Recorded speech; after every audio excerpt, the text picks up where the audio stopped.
Els meus vincles amb l'Arxiu Nacional de Catalunya han estat de dues menes.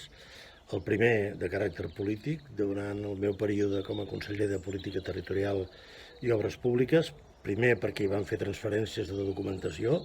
Em semblava que era la mínima obligació imprescindible d'un conseller historiador.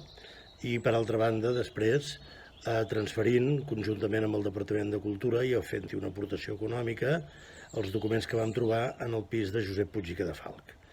Després, l'any 2013, quan vaig deixar el Parlament de Catalunya i vaig abandonar l'activitat política de caràcter electiu, em vaig reincorporar a la universitat com a catedràtic i va ser en la universitat on vaig reprendre la meva tasca d'investigador i he fet ús de l'Arxiu Nacional de Catalunya de forma presencial i virtual.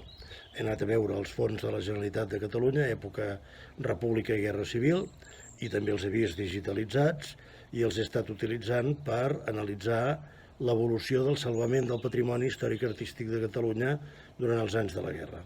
He estat molt ben atès i realment el nivell de digitalització és alt i m'ha ajudat moltíssim en la meva feina i per tant he pogut avançar amb una combinació justa entre allò presencial i el treball virtual des de casa.